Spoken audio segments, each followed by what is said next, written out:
The air in the broadcast booth of WLTN 99.1, the river's edge, always smelled of old coffee and dust, a scent Caleb had come to think of as home. It was well past midnight when the red on-air sign buzzed faintly above the door, painting the studio in a lonely crimson glow. Caleb sat hunched over the microphone, a man carved out of shadows and regret.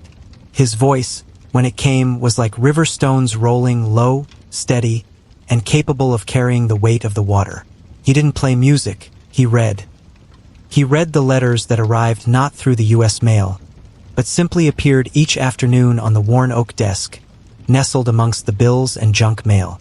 They had no return addresses, no stamps, just neat, desperate handwriting on yellowed paper. Tonight's was from a woman named Clara, addressed simply to my dearest, unknowing friend. The town, a sleepy blur named Harmony Creek, knew about Caleb's show, Midnight Hours. They didn't talk about it much during the day, but every porch light seemed to dim a little brighter when Caleb started talking, and every secret they kept hummed along with the low static of the broadcast. Caleb hadn't always been here. He'd arrived like a lost wind 3 years ago and had been reading the quiet goodbyes ever since, hoping one of them might hold a secret map to his own locked-up heart. The letters were his mirror, reflecting 100 ways people failed to connect, 100 endings that never got spoken, and 100 weights he never realized he was carrying until he read them aloud. The first letter of the night spoke of a father who'd spent his life building fences, not just around his property, but around his feelings. Clara wrote about the day he sold the family dog without a word, a small, cruel act that was really just a symbol for his inability to express softness. I wanted to tell him. He flipped the letter over, running a thumb across the aged parchment. It wasn't the postmark that was missing. It was the entire journey. He'd tried everything. Dusting for prints, setting up a motion-activated camera pointed at the slot, even staying up all night hiding in the janitor's closet. Nothing. The letters simply materialized. This quiet, impossible magic was the foundation of his show, and also the conflict he carried every day. To acknowledge the impossibility was to risk his sanity. To ignore it was to ignore the heart of his existence. He took a sip of lukewarm coffee, the bitterness a necessary counterpoint to the sweetness of Clara's unsaid love. He knew what the letters represented, the overflow of the world's quiet grief, seeking an outlet. He was the outlet. He felt like a lightning rod for the unexpressed. And then there was Lily. Lily wasn't a ghost or an unsent letter. She was concrete, vibrant, and entirely too curious. She ran the little bookstore down by the river and had started showing up at the station's back door right around 2:30 a.m., just as the show was winding down, bringing Caleb a thermos of chamomile tea and asking questions he had no way to answer. Her presence was a wrench in his solitary machine, forcing him to acknowledge a world outside of dusty regret. Lily appeared that night, exactly on schedule. She wasn't bold or demanding. She just stood there, letting the heavy, humid night air drift in. "That Clara," Lily said, her voice soft like worn cotton.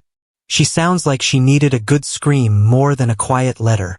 Caleb just nodded, packing the read letter carefully into a plain brown box labeled Archive. He had hundreds of these boxes, a silent library of lost connections. "Screaming?" Caleb replied, his eyes tracing the shadows in the corner. "Doesn't get you heard. It just echoes. A letter, when read to the wind, that's a prayer." Lily stepped inside, placing the thermos next to the microphone. She never asked about the delivery method anymore. She had moved on to the deeper questions. "Caleb, why you?" she asked, her gaze steady, cutting through his defenses. "Why does this raw energy, this collective subconscious grief, pick WLTN and the man who runs it?" It was the conflict made explicit. Caleb knew the answer was tied to his own past, to a moment years ago when he had failed to say goodbye to his younger sister, Sara. Her sudden absence had left a scar on his soul, a void that seemed to suck in the sorrow of others. He knew, deep down, that until he read his own unsent letter, he would remain trapped, the curator of other people's closures.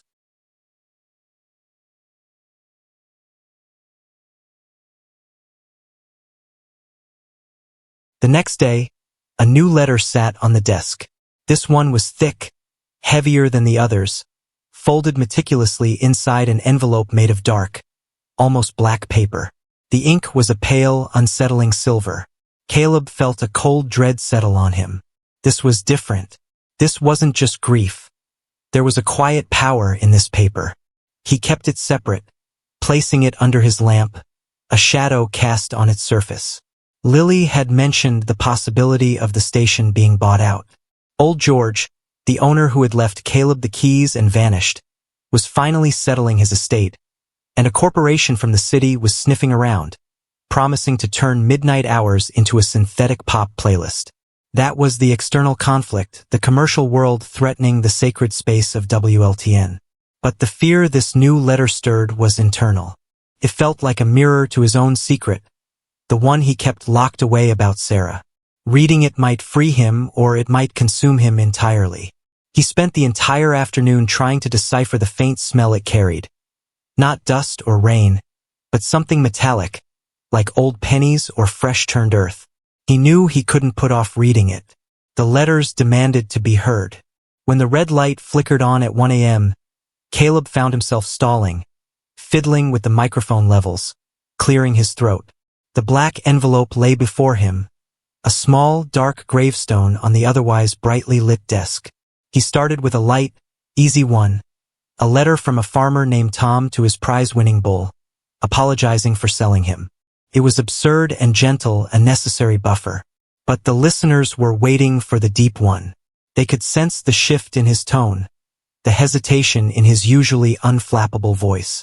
Finally, he lifted the black envelope, and as he did, the station's lights flickered once, plunging the booth into darkness, save for the standby light on the board. He had to rely on the pale street lamp outside, casting the text in unsettling, elongated shadows. The letter was addressed not to a friend, but to the Archivist. You collect the remnants of silence. The silver ink read, cold and precise. You hold the debt of the unsung song. But tell me, Archivist, who will read your silence when the music stops? This was the heart of the suspense. A voice from the ethereal, acknowledging Caleb's role and demanding his payment. It wasn't just a letter. It was a cosmic challenge, a contract binding him to the station and its unique power. The silver ink seemed to absorb the light as Caleb read the challenge. The letter continued, its tone less sorrowful and more judgmental. It laid out the terms of his predicament. The letters would keep coming, and the station would keep broadcasting, as long as Caleb maintained the sacred space, the river's edge of unspoken emotion.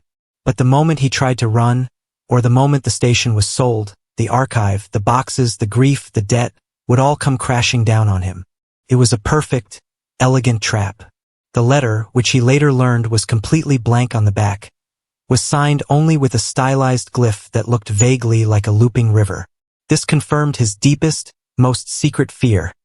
The station was not a job. It was a spiritual prison. The anonymous buyer, the corporation looking to turn WLTN into a pop factory, was now the external manifestation of his doom.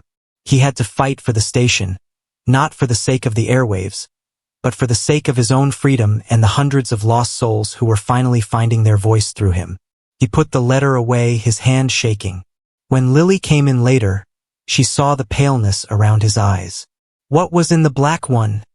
she asked, her voice hushed, instinctively sensing the gravity of the parchment. Caleb just shook his head. "It was a warning," he admitted, finally breaking his silence. "A threat that's tied to this whole cursed place." Caleb started researching old George. He needed to know if the man who left him the station had known about the Archivist letter and its ominous threat. George had run the show for 20 years before vanishing, his last broadcast ending abruptly mid-sentence. He was a local legend, a man who spoke to the ghosts in the humid air. Caleb drove to the town archive, a small, brick building next to the library where Lily volunteered. He found dusty newspaper clippings, George's first broadcast, his strange habits, always wearing a black suit, even in summer, and finally, a faded article reporting his disappearance. The police had called it a non-suspicious voluntary absence, but the words felt hollow on the yellowed paper. Then he found a photograph. It wasn't of George, but of the station's groundbreaking ceremony 50 years prior. Standing next to the mayor holding a shovel was George, looking exactly as old as he had 3 years ago. George hadn't aged in 20 years of broadcasting. A profound, chilling realization dawned on Caleb. The Archivist was a title, a responsibility passed down, perhaps even a curse. George hadn't left. He had transcended, or maybe he had simply become another piece of the archive, released only after he found his replacement. Caleb's loneliness wasn't an accident. It was a qualification.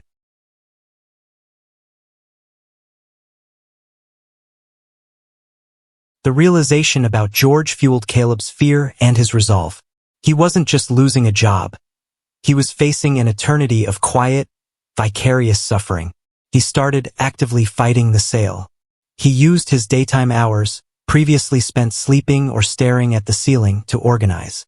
He talked to the local merchants, the mayor, and the town council, trying to leverage the folktale, the spiritual significance of midnight hours. Most nodded politely and offered platitudes, chalking up his intensity to the stress of a lonely job. But Lily understood. She saw the desperation in his eyes, the haunted look that matched the eerie power of the letters. She became his ally, digging through local records and property deeds. Lily found a small, peculiar clause in George's original will. The station could only be sold if midnight hours ceased to air for 7 consecutive nights. 7 days of silence. 7 days for the sorrow to collect and consume. The corporation, of course, was planning to force this lapse by starting immediate renovations the day the papers were signed. This gave Caleb a clear mission and a timeline. He had to broadcast every night until the sale was blocked, or until he solved the ultimate mystery of the letters, the source of their power, which he now believed was his own repressed memory of Sara. That night, a new letter arrived, small, delicate, and written in a looping, childish hand. It was addressed to a big brother. The ink was blue, but faded, and it smelled faintly of lemon and river water. Caleb felt a spike of icy shock. This was too close. His sister, Sara, had loved the river, and she used to write him notes in blue ink. This letter wasn't a standard, general grievance. It was a reflection, a direct access to his subconscious, as the terrifying black letter had warned. He opened it slowly, his hands trembling. The letter spoke of a broken promise. A promise to meet by the river at dusk. A promise never kept. I waited until the water turned black. The letter read. I waited for the fireflies to go out. Why didn't you come to say goodbye? Caleb's own memory of that night was a painful, blurred canvas. He knew he'd been late, chasing some foolish teenage distraction, and when he finally got to the riverbank, Sara was gone, swept away by a sudden flash flood. His failure to be there, his inability to speak a final, loving word, had become the anchor of his grief. Now, that moment was demanding to be broadcast. Caleb knew he couldn't read the entire letter that night. He read the first few lines, his voice cracking, and quickly transitioned to an old letter about a lost dog, a distraction he couldn't afford. The listeners, however, knew. The town of Harmony Creek felt the tension in the airwaves. Calls started coming in for the first time. Not the usual crank calls, but hushed, earnest voices asking if the host was all right. He ignored them. Lily, watching the console from the window, saw his struggle. He looked defeated, cornered by his own past. Over the next few days, the threats from the corporation intensified. A lawyer showed up, all slick hair and expensive shoes, serving papers. The paperwork was a carefully worded threat, implying George was mentally unsound when he wrote the will and that Caleb was squatting. The atmosphere in Harmony Creek shifted from sleepy curiosity to genuine concern. The radio station, this humble, dusty vessel for quiet grief, had become the town's spiritual battleground. Caleb, fortified by Lily's steady presence and the desperate need to keep the airwaves open, continued his broadcasts. He started getting notes shoved under his door now, not letters for the show, but small, earnest messages from the townspeople. Keep reading, Caleb. Don't let them silence the river's edge. This was the human element fighting back, their collective will adding a layer of protection to the supernatural struggle. The blue, childish letter still sat on his desk, its scent of lemon and river water growing stronger, an almost physical presence. He knew he was running out of time and distractions. He had one night left before the corporation's legal challenge would likely force a temporary shutdown, triggering George's 7-day silence clause. The final night before the deadline felt charged, like the air before a lightning storm. Caleb walked into the studio, and the atmosphere was thick, the silence almost painful. He opened the archive box and found, not a letter, but an object. A small, tarnished silver locket he recognized instantly. It was Sara's. She had worn it the night she disappeared. His breath caught, and a wave of nausea hit him. The locket was confirmation that the black letter was right. The letters weren't just from strangers. They were manifestations of the town's, and especially Caleb's, most profound emotional energy. The show was a psychic conduit, drawing unsent words from the living and the departed alike, and he was the battery. The realization of this impossible truth finally broke through his wall of denial. He had to say goodbye, not to Sara, but to the version of Sara that he had kept alive through his self-punishment and silence.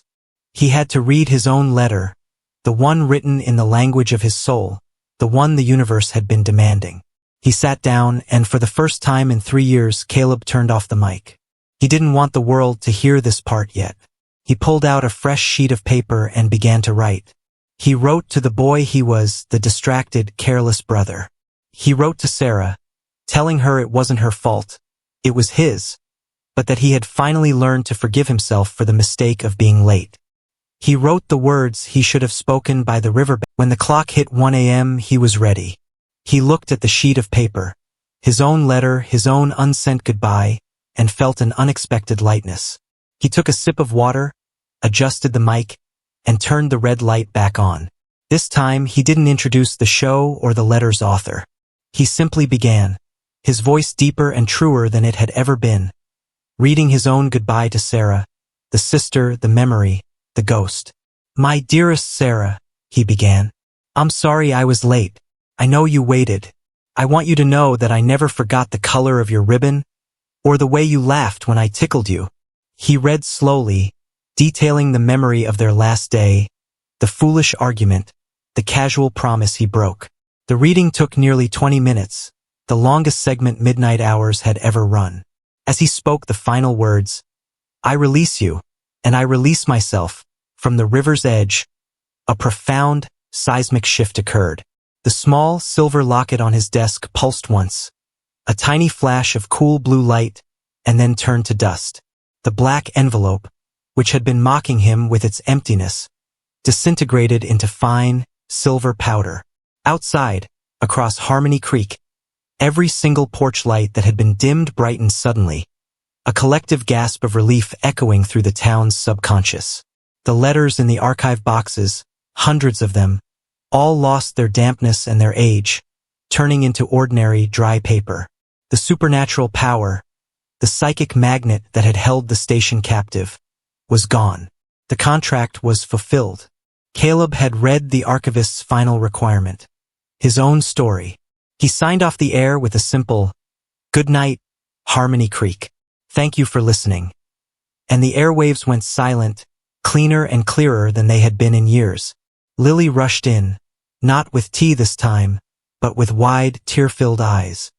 "Caleb," she whispered, looking at the pile of silver dust where the ominous black letter had been. "You did it.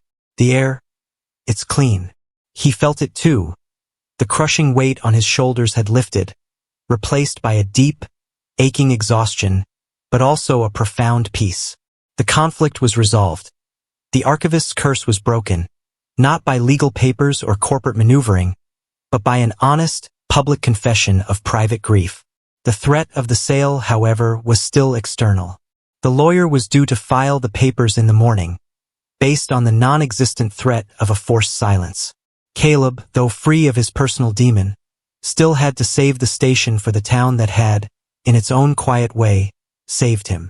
He looked at Lily, his first genuine connection in years. "We need to broadcast tonight," he said, But not the letters. We need the people.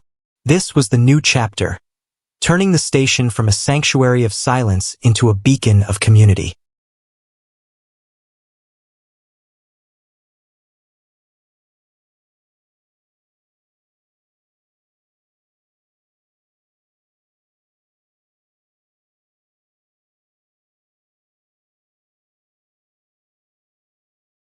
They worked quickly, calling the few people they knew who were still awake. The night watchman, the insomniac student, the retired preacher. They called them and asked them to call others.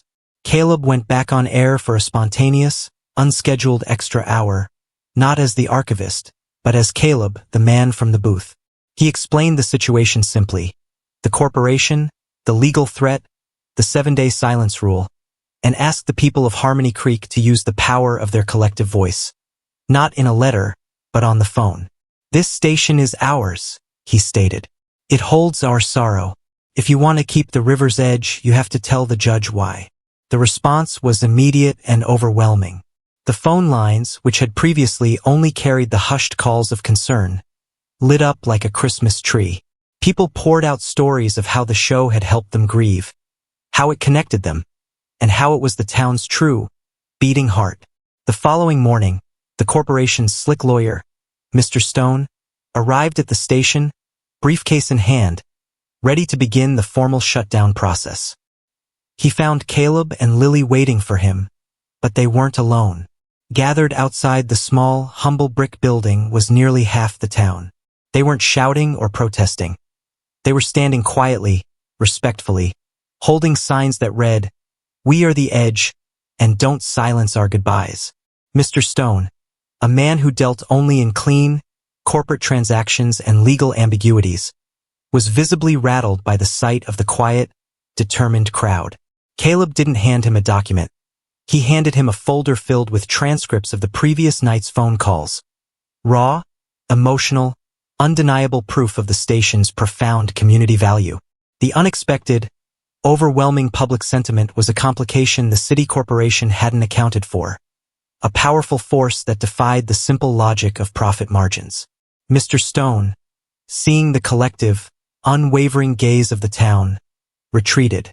The legal battle would continue, but the immediate threat was thwarted. The town's passionate, public defense had bought Caleb and Lily time to find a long-term solution. They started a non-profit foundation, aiming to buy the station themselves and turn it into a community-owned asset, the Harmony Creek Archive of the Unsaid. Lily, with her organizational skills, spearheaded the fundraising efforts, holding book sales and bake sales by the river. Caleb, for his part, kept broadcasting. The nature of the show had subtly changed. The letters still appeared, but they were fewer now and less desperate. They were often signed, and they smelled only of paper and ink, the supernatural element having withdrawn its acute presence. The show was still about one afternoon, a new letter appeared. It was different from the rest, a brightly colored envelope, addressed not to Caleb or the archivist, but to Lily. Caleb handed it to her, watching as she tore it open. It was a thank you note, signed by Clara, the woman whose letter about her fence-building father had started the whole chain of events. Clara wrote that she had heard the show the night Caleb read his letter to Sara. That moment of true, honest vulnerability had been the catalyst for her own closure. She had finally visited her father's grave and spoken the words aloud. The letter ended, "Thank you for creating a space where the air can finally hold the truth." The shift was complete. The letters were no longer manifestations of psychic debt. They were the humble, beautiful feedback loop of a community in the process of healing. Caleb realized that the true magic of the station wasn't the delivery system. It was the act of broadcast itself, the deliberate, public sharing of private sorrow. The final phase of the conflict was now less about fighting a ghost and more about fighting paperwork. The corporation, realizing the town's depth of devotion, offered a final, frustratingly low buyout price.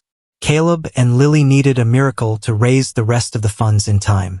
The solution came in the form of Old Man Hemlock, a reclusive, wealthy local eccentric who had been listening to midnight hours for 20 years.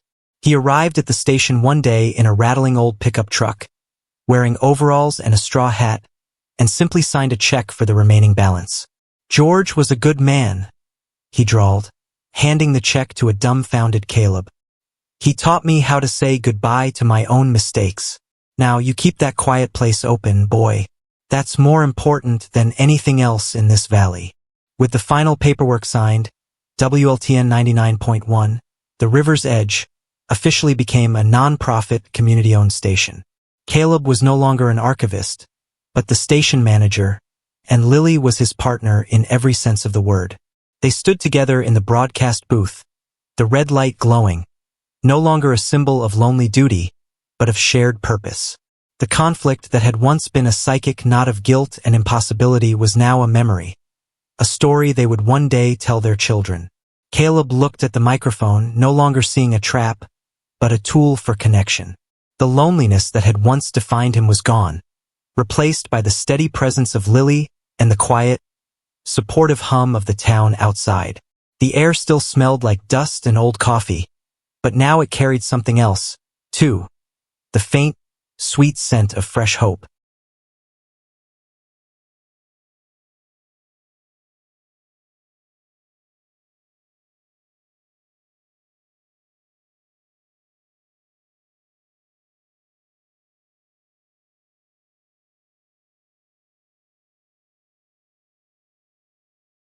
That night, Caleb decided to read the letter he had written for Sara one last time, to close that chapter completely.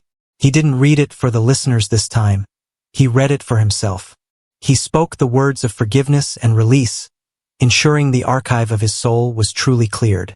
When he finished, he didn't sign off, but paused, letting the silence stretch for a moment.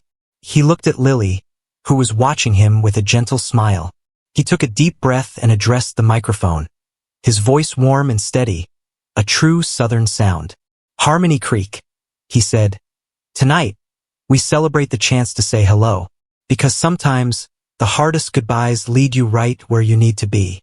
The quiet man who only read other people's sorrow had finally found his own voice, and in doing so, he had saved the very place that had demanded his secret. The magic was still there, but now it was a magic of human connection, not haunting grief.